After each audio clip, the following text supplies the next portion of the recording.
Chris, how's it going? Great. How you doing, Herman? Hey, awesome. Thank you very much for joining me today. Of course. We're looking to get started, man. What a game. It's the life of a Lions fan, right?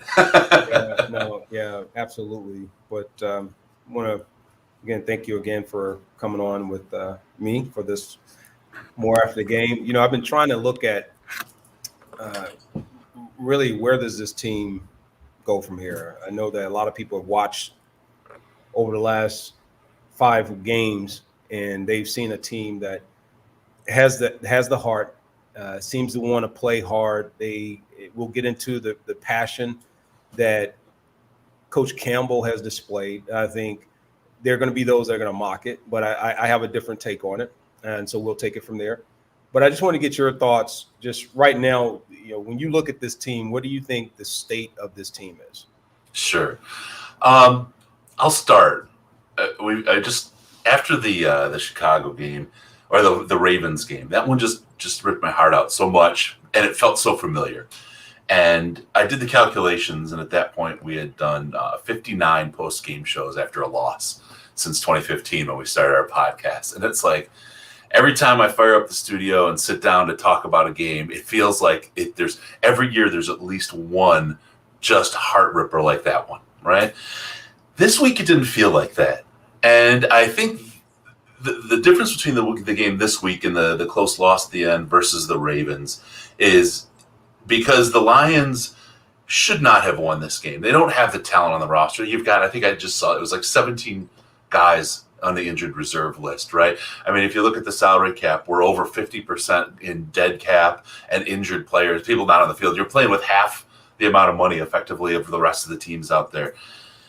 But you go out and you see guys like Jerry Jacobs. He's a guy we've loved all year. We've spent some time with him out there playing their hearts out and just not giving up. And as a fan, I mean, there's all kinds of fans. There's fans that show up just for the season and that sort of thing. But I look at this as a team that has not given up. And it would seem silly for fans to give up on this team right now. That punch out from, I believe it was Tracy Walker punched the ball out there at the end of the game. He didn't give up. He was out there playing. That was a game that was, for all intents and purposes, probably 85, 90% of fans watching that game said, I've seen this story. I know we're not going to win it. But Tracy Walker and the rest of the guys were out there playing their hearts out. And they took that ball away when the only thing that Madison should be thinking about is don't fumble the ball. Don't fumble the ball, and it still gets knocked out of his hands. So where am I at as a fan? I'm at a place where I am not giving up on this team. Last year, it would be a completely different situation, but I see the seeds. We can talk a little bit about what we have as a comparative advantage going for us this year. We didn't expect a great team this year. We didn't expect a 10-win, 8-win team this year. We knew it was a rebuild. We knew there was a lot of work to be done on this roster. But what I'm seeing, knowing that we're not expecting these wins, barring the one that was stolen in Baltimore, I think we're seeing good growth and development of young guys. And I think it's a really, really big plus for this team. Well, just to lean in on that a little bit even more. So how do you get to talk to this fan base, to temper them? If you're going into the game with the expectation of saying, hey, we've come into this season, we really don't think this is a team that's going to win many. We think this is, you want to call it a rebuilding year. People hate to say that. Yeah. But we understand that this isn't going to be a team that's going to be competitive at the level of saying, hey, there's postseason opportunity or there's opportunity to even be competitive in the division. When you have these close losses and we see how close it is, I see how you can have the takeaway and say, you know what, this is what I'm optimistic about. This is a team that doesn't have the household names. It's a team that doesn't have all the superstars.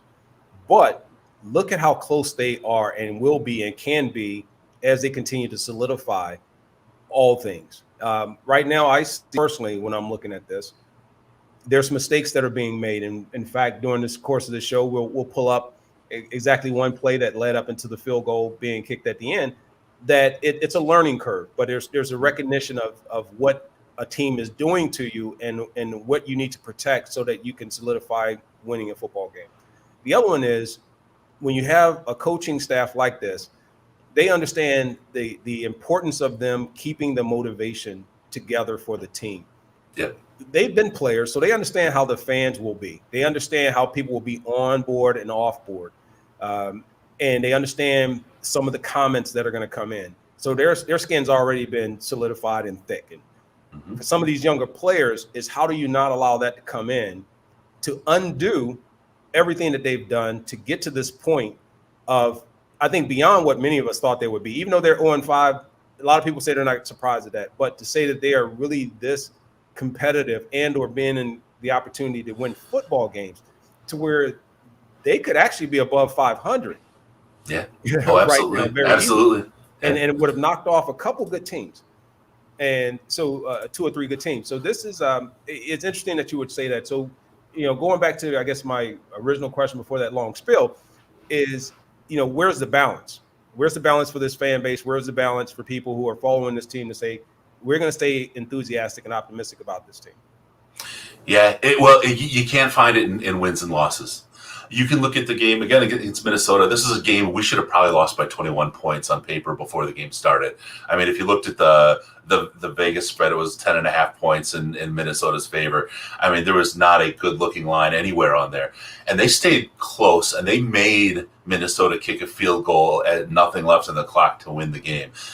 That's progress for a team that they're playing. We were saying this in the show, the post game show. The defense is playing above their pay grade. You know what I mean? They came out this game, and especially after that Chicago game, because that's the one game I feel like they didn't really have a shot in. They weren't really competitive. Every other game they've played this year, they were competitive at some point, and had they continued to play like that, they could have won those games.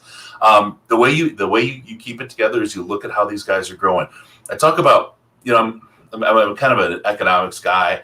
I think about what's happening to this team this year in the development of players. And we have an advantage in Detroit that no other team has right now. Even where Jacksonville's at, they're not there.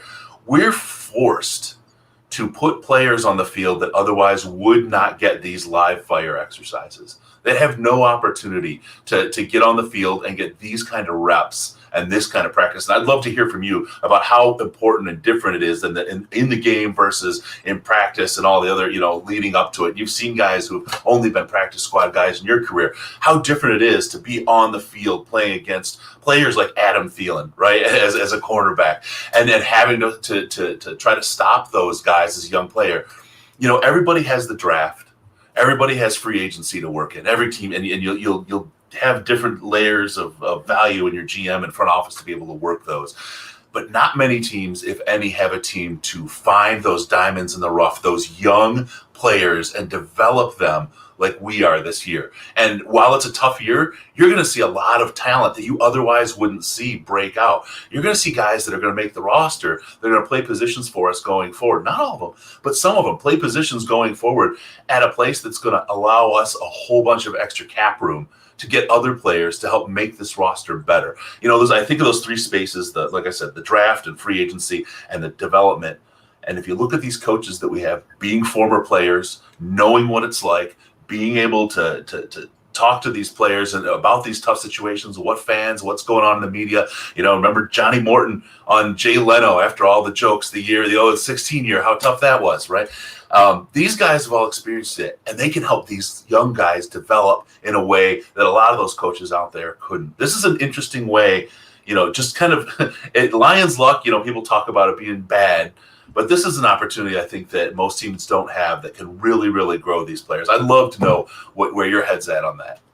No, I have to definitely say, I think that's just really solid insight and a perception and perspective that needs to make sure it's instilled in this football team, because the growth is not in the wins and losses.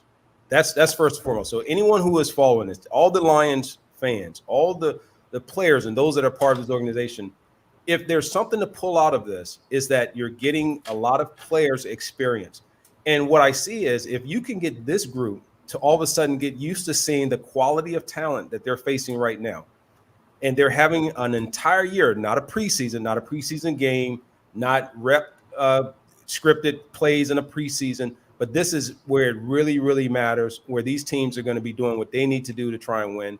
And they're going against, your team, no matter where they are right now, they will be better. So out of this, what will happen if we remove the wins and losses and say, what is the ultimate objective? That is to build a long-term, exciting, durable, competent team long-term. This is something that hasn't been done before. See, everyone wants to see that big name player brought into the mix right away. Yeah. They want to see that big name coach that's going to all of a sudden bring this system from another tree and all of a sudden see if they can replicate success they had somewhere else and bring it here. But what they're doing is what hasn't been done. So if any of us, we should sit back and scratch our head and say, hold on a second. It's not the same old Lions. It's not the same thing being done. We could be frustrated. I was upset. I don't want this to be an 0-5 team. I feel the pain of these players. I feel the pain of these coaches from my experience as a player. And when I see the effort and I see how they're losing, I identify. But what I'm going to tell you, I'm telling the fan base, I'm telling those who see that the difference here is this is going to be a stronger team. The players who would normally be practice squad players or guys that are struggling to get into just the special teams and all that, they're going to make up the core of experienced players you have as you start to bring in other younger prime talent into the fold. And then you're going to have the competitive advantage long term. So I think you hit it all on the head. I think the draft, every team drafts. Free agency, every team has free agency. But what every team doesn't do is figuring out how do you build that core instead of always figuring out who's available. Right. The Lions are going to have to sit here and look at that. Right, Chris? So they're not going to sit here and look at it. And Chris, before you answer that, I want to make sure, too, I welcome everybody to More After the Game. Welcome to the show. We got a lot of great people, man, that come on and follow what we're doing. Love the comments. We'll get to a couple of them. I definitely know, as you can see, everyone wants to know about the head coach. Haven't shed a few tears. So maybe that's one that we can tackle. But I want you to finish your thought, and then let's go over and talk about Coach Campbell here for a second. Yeah, no, I'm good to talk about Coach Campbell. I'm excited. Everyone says I'd run through a wall for that guy. I saw everything hang on there. Say it just now, and I absolutely would do it the same. He's an inspiring guy, and if you only get to see the sound bites, imagine what it's like to live with that guy every day. I mean, I want to ask you a question about Coach Campbell because he reminds me of someone. I want to know if he reminds you of the same thing. Wayne Fonts, Coach Fonts, he reminds me of a kind of guy that gets the players, that understands the players, and can talk to the players at a level that so many coaches don't. And he gets so much more out of those guys. Do you see that same parallel? I do see that same parallel. And what I see is a coach that will go in and know he can go in hard and know he's not going to lose his team. He's not going to lose them because he understands and he's identified at their level. See, a lot of coaches will come in and say, I identify with you, but they still keep themselves in a whole different untouchable level that you can never aspire to get to. He's brought himself into understanding where they are, but understanding, you know what, you're not, and he can call BS too, right? Oh yeah. These coaches. So when a player says, I can't do this or this isn't working, they can say BS because they have been through it. They understand it. They've played the position. That's what I'm loving about all these pieces here. The accountability factor is an awesome piece, but he does remind me of Coach Fonts. We'll see if he has any other antics that Coach Fonts has, but I think you're dead spot on right there.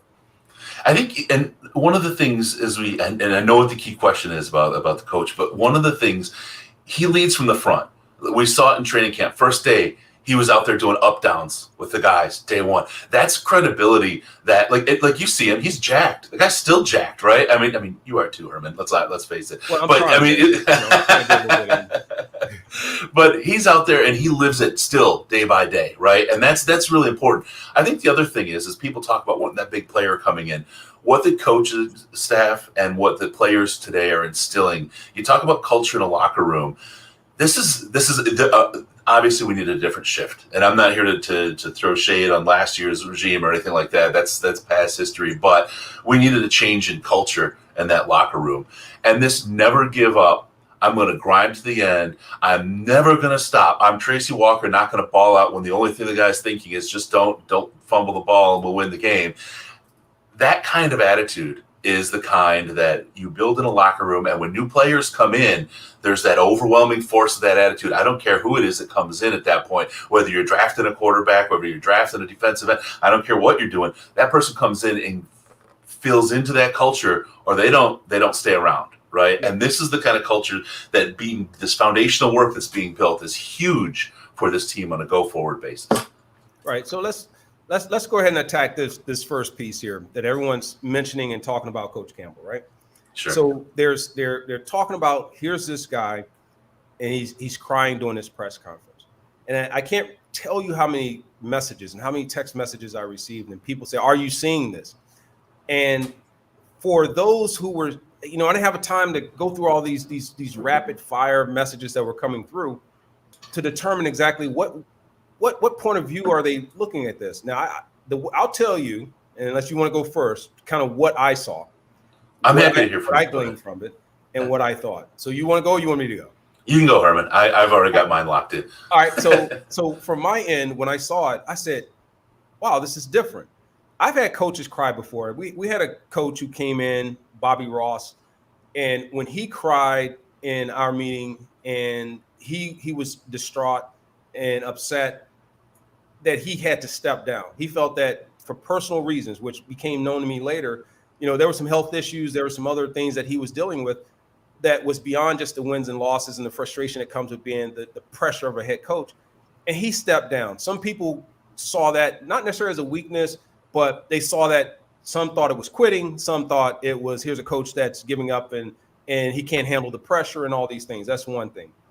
The minute I saw him, I said, for this guy to go out there, I saw a passion. I saw a coach who cared about wins and losses, a coach that cared about the work that his coaches and his team had put in to not get the results that they wanted. And with that, we can look at that in our society as, here's a grown man crying on national TV in front of all these people. There's a humbleness that takes place there. There is a component that's there that says, you know what, I don't do this for anyone other than for us. And we're one. And he's bringing the fans in with that. He's bringing everyone else in to say, I feel your pain. I'm crying because that's how much losing hurts. And so when I see that, I don't make fun of that. I don't think that that's the time to just all of a sudden say this guy's anything other than, if you don't want to cry and you think it's beneath a man to cry, hey, that's your business. I cry. I mean, I'm sure we all have reasons we may not go on national TV and do it, but I didn't see that as a weakness. I'll get off that box. I'll turn it back over to you. I'm a modern enough man that I'm okay with the guy crying. I mean, you can't be a sniveling little weasel, right? You can't just like, oh my gosh, it's cold out, I don't want to go to work, that kind of thing. But this man went out there, and what he showed was authenticity. He showed his true self. And if you think his true self is weak, you need to take a double check on that, because that is not the case with this guy. And I think about it from the player's perspective, how much he wanted that win. And if I see that played back, I get home after the game, I'm down, I'm angry, and I'm just like, oh God. And I see how passionate my coach was about that loss and how much it affected him. And knowing how close he is with the rest of the team, that kind of authenticity and reality, I'm out there next week knowing I got to play for this guy. I got to give this guy 120% instead of 110 next time, because he's for real. And I think that's something about the whole approach the front office has taken since Sheila took the reins. And like I know her, Mrs. Hampford, Okay. Ford Ham, since she took the reins. I just call her Sheila because sometimes I get the names. I flip them around too. Which one goes what? So yeah, I get it. I put the emphasis on the wrong side. But ever since she came in, and we've talked about it, it's this servant leadership, this authenticity. You go back to, again, not throwing shade, but just making the comparison to the last locker room, the last coaching staff. They were about as inauthentic as you could get. Players could see through the tough guy act, right? I think the former regime would have been a lot better off had they been more authentic in their interactions with the players and been more showing of themselves and who they were when they dealt with the players. Because, the idea that they came in and they didn't have any shortcomings and you just had to keep grinding what they said to grind is going to grind people's gears, right? And they're not going to go on that bus for very long. The fact that Dan Campbell, he has fun. The racing helmet was a great. The outside media doesn't get it. They don't get it, right? They just think it's nuts in here.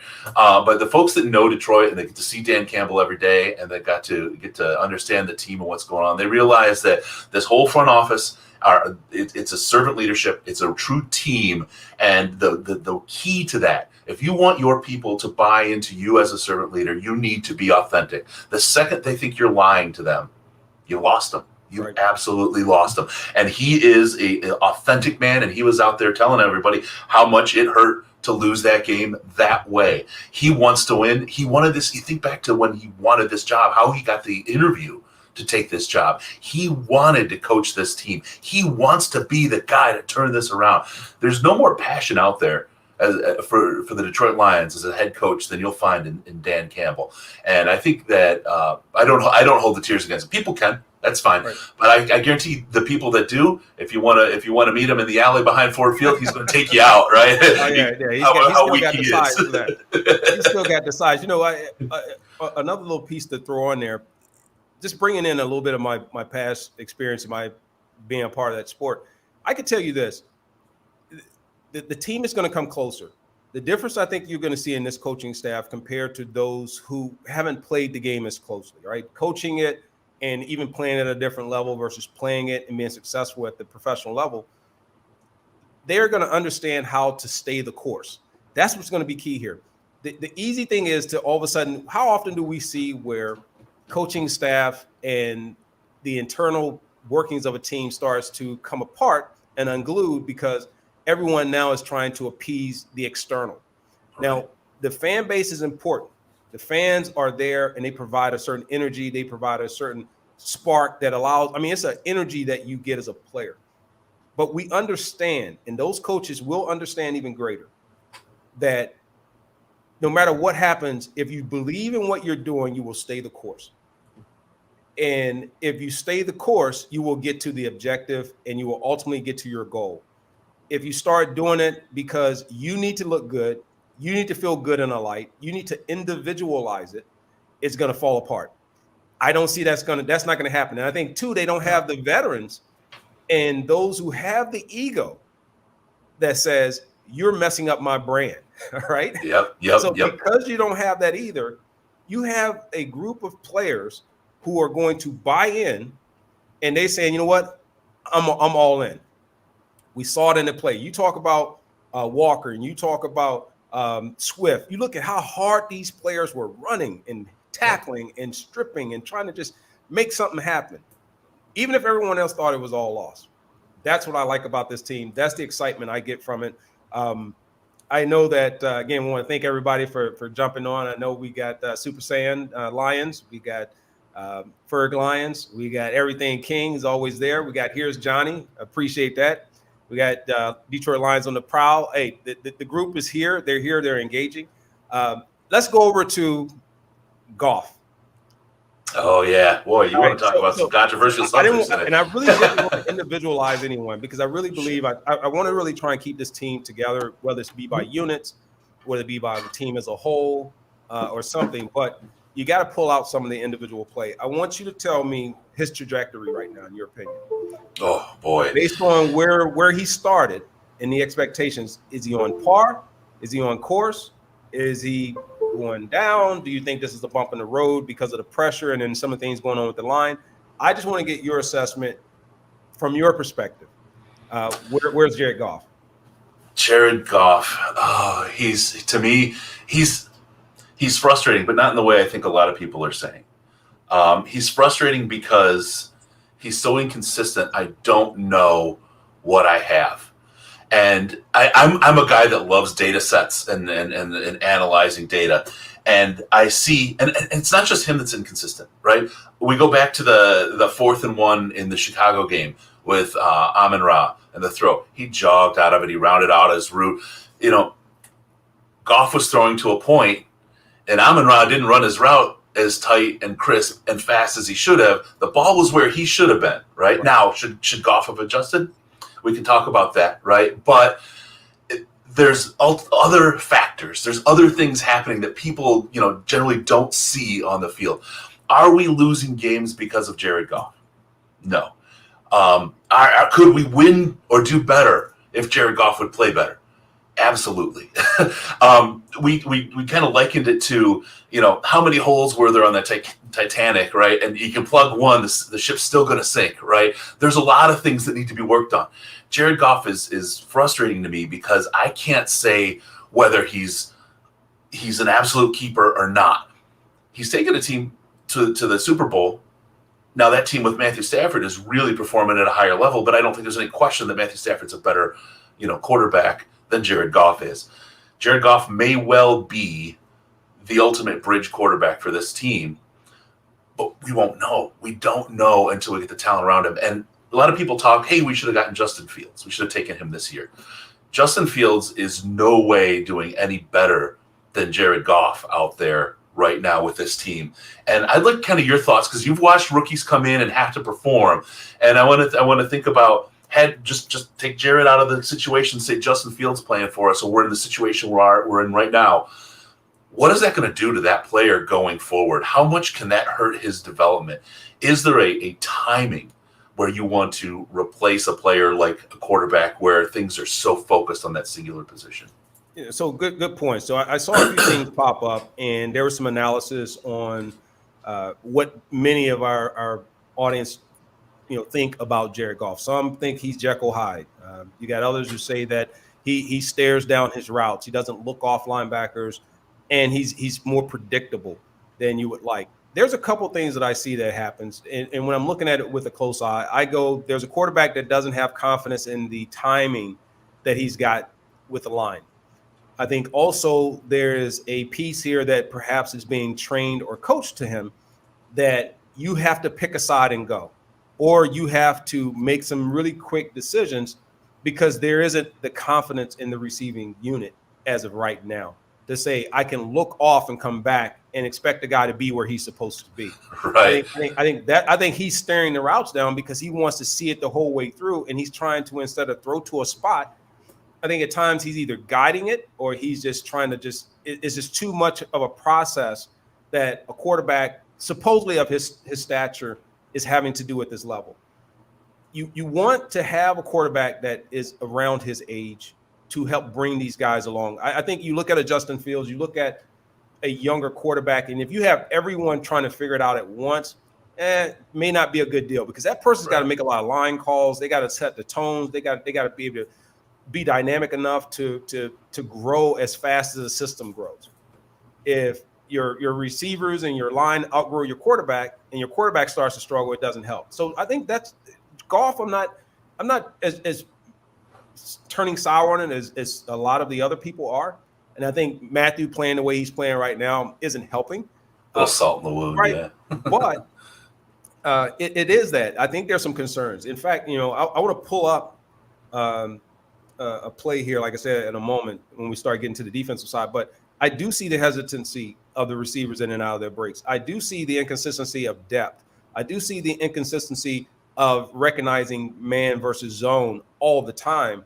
And then also having preparation of how do I defeat that? How and still get to the place I'm supposed to be on time. So that's not here yet. So to really push it to the quarterback and say, that guy isn't doing what he needs to do, I give him not a pass, because he's got to reel it in. Now, this is where the leadership comes in. And you go, if you're the leader, you have to now pull this in along with your OC and your skill position group. And you got to say, we got to do what's going to work and get the most out of what we're doing. Perhaps they're doing that. I'm not in the locker room, so I'm not going to pretend to know that. But yeah, I mean, that's what I see. I don't think necessarily, and I think, when we look on this, Ferg Lines 509, just like I said, I don't know just replacing him is going to fix it. I think that it's going to take a little bit more, right? You think that? Absolutely, 100%. And so I want to ask you something, right? Because there's so much more that it's needed. let's just say we'll throw the wins and losses idea out the window. Let's just say the season ended today and it felt like it did already so far, right? So this is what we've seen. The team continues to play this way. We don't care about the numbers of wins and losses. You're sitting there in the front office and you have to do a draft. We're getting number 2 overall because Jacksonville just can't be beat. Do you go for a quarterback in the first round of the draft, or do you say, I can't do that to a man yet. I've got so many other holes I need to plug. I got to put so many other pieces there. And frankly, I mean, I've got Goff. He's uncuttable next year. But even the year after, he's pretty cheap, and I have him on contract. I could use him to bring a guy up the next year. So I'm juggling between. Do I get my guy right away, or do I wait and judge him by you know what? I thought we waited way too long to go after any type of a quarterback. I thought we should have been drafting a quarterback a lot sooner. Than all this that has unfolded at their quarterback position. And I think they missed out on some talent that could have been developed. The other one I see is I still wouldn't have a problem with this team going after a quarterback. And that's not to put pressure on a guy like Goff. It is to solidify that foundation and that future that we're talking about. We're talking about a young team. This is the second youngest team in the NFL. In saying that, why not? Why not go after a critical position that needs to be a long-term play for you if that person is available? Now, we've seen what's happened with Trevor Lawrence. And we've seen that. And Justin Herbert. He's Justin Herbert, we saw him at the Senior Bowl. There was 3 of us there, and we were all hard pass on this guy. No way. Everything we saw in person and on film, and people across were like, no way with this guy. Yet here we are, and we all missed it. It's such a lottery pick with these quarterbacks that what are they going to turn into? It seems like no one really is. It's your pure luck on picking these guys. It seems like nobody can really find the right guy every time. No, not at all. So defense. What do you think about that line? Defensive line, what do you think about the pressure? I know they've made some changes at linebacker. It seems to me that they're getting more pressure. It seems like they're dialing up more blitzes. It looks like they're saying, you know what? In for a penny, in for a pound, we're going to play some man. Okay. So give me your take so far on this, I guess, the defense. We can start with the line, then we can move to the linebackers in the secondary. Talking about the line, I was confused for the first couple games after last year. I didn't realize you could run after the quarterback, but here we are, right? Trey Flowers got a sack. That was great to see. A guy that's not known for sacks, a lot of pressures, right, that kind of thing. But he gets a sack against Minnesota. That was great to see. I think I like what we have up front. I like the investments we've made. Onwuzurike is looking like he's going to make some differences. He's still young, right? He's a first-year guy in there and doing his work. Across the board, I'm gutted about Okora. I'm thinking of the front 7 here altogether. I'm gutted about him. I'm really. That was a guy he's ready. You know what I mean? It was ready. And with this defense, he was such a great fit. That guy was going to go out there and eat. And him being gone, that's a huge miss, a huge loss for us. What do you see in that line? Well, I see with, I always feel like they're one dominant rusher away. And it's that person, that versatile backer that can walk to the line of scrimmage. Everybody's not going to be able to find a Khalil Mack, right? They're not going to be able to find a Von Miller or any of these guys that can just play all over the board there and kind of roam. If they get that one, I think it confuses the offensive line a little bit more. Right now, they have a predictable set.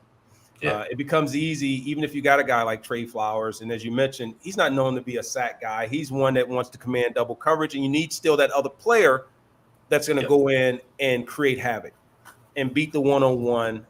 They're trying to dial in some blitzes. I was looking at, I forget the college game, Alabama and Mississippi. And I was looking at how the defensive coordinator, all of a sudden this Alabama line was the greatest, right? And all of a sudden they started dialing in these blitz packages, and it seemed like they had no answer. Like, where did this defense come from? I'm like, is this the best defense in the NCAA right now or what? Because, I mean, they were getting after it. And I'm thinking if the Lions can find that type of play, if they don't have the player and the personnel right now, which I don't think they have. I think the linebackers are starting to get a little bit more comfortable. I think they've started to identify what roles and positions they have, and also situationally, which one should be out on the field at what time. Right. Right. So I see that happening. I see them starting to bring in the packages, but you can see this development taking place. I just don't think the pressure is going to be there at this moment, and they're going to get carved up because of the inexperience at linebacker, at the secondary position. It's kind of a lose-lose. It's like, so I've been surprised they've been able to hold these other teams down. You talk about Thielen, you talk about a passing game, you talk about Kirk Cousins, you talk about, they lost a running back, but then the running back comes in and all of a sudden he still explodes. Yes. So I'm still a little concerned with the defense. But I'll tell you one thing. I will never probably forget this play. I saw it and I laughed, but I appreciated it more than anything.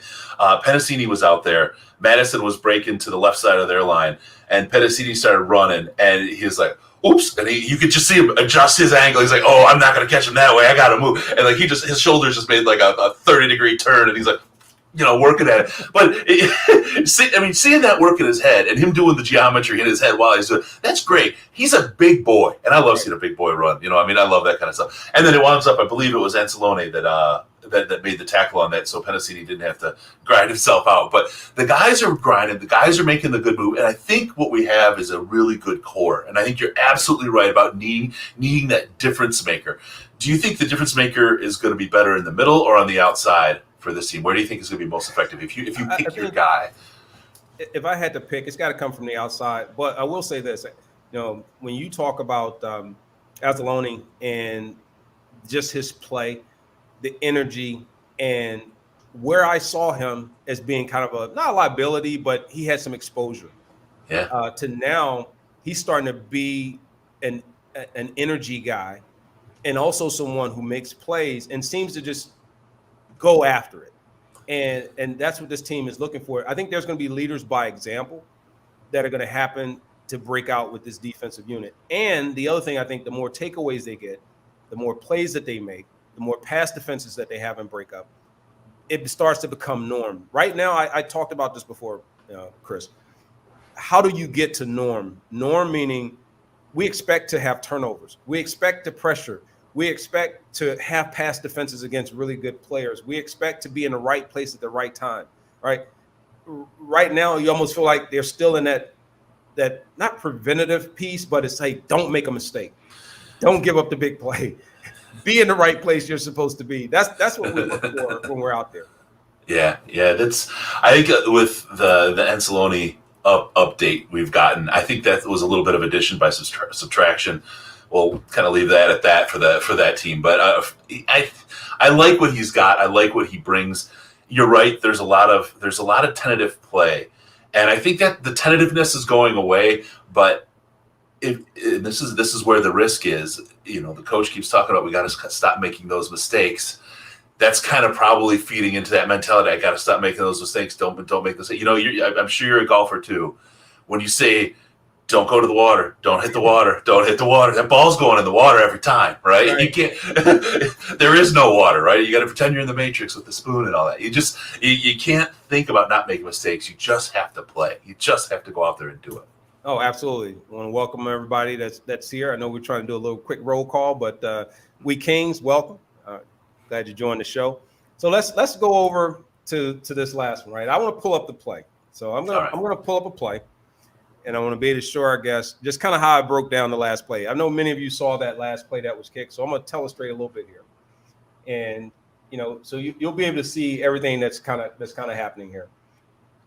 When we came down to this last play, we noticed that we were able to, I'm gonna get out of the way so you guys see my screen. So there you go. So they're gonna play basically. You got your safety. Sometimes people will put a backer in the middle. Then you're gonna have your two deep safeties, and then you're gonna just basically go man. So they're gonna switch here because as the motion starts, he's gonna now lock in on this guy. He's gonna take the motion guy. You got this guy here. You got this one here, and you got locked up here. Now, typically, there's really no vulnerable places except when you start looking over on these sides of the field. That's typically what you try and safeguard against. you want to typically try and get this person out the middle. Now, when you go forward, you see how the play starts to progress. We got man, we got man, we got man, we got man. This is the wild card. This is your wild card, right? So you got safety number 31. He's your wild card. Back in the back, that's where you can be hurt. You can only get hurt down here because they got to get into field goal position. Right. He's going to jump down on a route lower, which is going to expose the middle of the field, where ultimately the receiver comes in and makes the play. I know my illustration is going to get better as we go. Oh, you're great. See, there's your middle of the field. You can see these two here had jumped the lower route, but here's your marker. There's your field goal. That's what you're safeguarding against. If he stays back and protects this, you have nowhere to go. He actually, in a sense, gets rid of this guy and this guy because he's in the middle of that route. But because he jumped down, he left a wide open spot there that ultimately led there. So let's talk about that because everyone's talking about prevent defense is what loses it. And it's not the defense in this case that lost it. It was misplaying your position. Right. And we've seen it's a that breakdown. So here's how close this team was to winning a game on the road against one of your division teams that people think that between Chicago, Minnesota, Green Bay, they think Green Bay has it locked down. Mm-hmm. There was a chance to beat Green Bay. There was a chance to beat Chicago. There was a chance to beat Minnesota on the road. And by the way, beat Baltimore at home. Okay. And it comes down to plays like this. It is these little small plays here or there that's how close this unknown, this talentless team that most people didn't expect to do much this year, that's how close we are. So dial it back. The 0-5, be upset at the fact that there's discipline that's got to happen. There's the emotional side that happens. But when you see really, and you peel it back, and you say, wow, where is this team really? This team's better than you think. Absolutely. They're playing well above their pay grade. Absolutely. Right. And I know they're paid for wins and losses, right, Chris? So we get that. So I know a lot of people that the flip side are going to be like, okay, that's great. The other side's going to say, you know what? We're not paying for almost. We're not paying for attaboy, right? And way to go. There's no moral victories. Right. There are no moral victories. So I think there's a balance that has to be struck there. But I also think there's a realization also that has to be there, right? Yeah, I think. Look, you don't go from where this roster was between last season and this season to contending for the Super Bowl. You just don't. It doesn't happen. So what do? You do the right things. What we're seeing here, just like you showed, how close we are to victory. That's not a whole lot of players till suddenly, or a whole lot of guys developing till suddenly we start getting some of those wins that we weren't before. And one of the things we talk about is in a rebuild after year 2, you know if it's going to work. But we're seeing here a lot of the pieces are in place that if we had the talent and we had the guys developed out, this looks like it's a team and a setup and a coaching staff that can build a winning team like we haven't seen in a whole number of years. So I think there's, again, wins and losses, of course, that's the ultimate measuring stick. But I didn't. If anyone came into this year thinking we're getting more than 5 wins and winning in Lambeau, you may need to put the bottle down for a little bit because it just wasn't there. We're looking for the improvement. We're going to get wins. We're going to get wins this year. That's going to happen. We're not going to get a lot, but what we're looking for is how these guys develop. And next time we talk, Herman, I hope we see a prevent defense play just like that, in which they play it and they play it well. And we win the game as a result, because I think that's a real good yardstick for growth to see what they learned from this game into when they're in this situation again. Yeah, absolutely. Well, you know what? I really appreciate you joining me on More After the Game. We have Chris from Detroit podcast joining us. And I really appreciate everyone else jumping on as well. And just have an opportunity, again, to share some comments, some thoughts. I always think conversation afterwards helps temper things a little bit, brings a different perspective when we're all given the opportunity to kind of look at it in a little different light than what we did from just the emotional aspect. So again, Chris, thank you so much for coming on. And I want to appreciate all of our guests who have joined us. And I always like to tell you, if you haven't gone out and checked out Lions Nation Unite, or download the app in the Apple Store or in Google Play for your systems. Please go and do that. We're looking to grow this community and do some really special things. We want to have your voice. We want to have your thoughts. And we want you to join in on our conversations and our content, and also follow all of our content providers. So we appreciate that. And Chris, wish you all the best. Thanks again, and look forward to joining you on your show as well. Absolutely. Thank you, Herman. We got a secret about that, but definitely get the app. It's front page of my phone. I access it enough, and it's good enough that it made the front page of 8 pages. Lions Nation Unite. Awesome app. Great community already starting up. Good work there, Herman. We really appreciate it. Thanks, and we'll see you all soon. All right. Thank you. All right. Bye.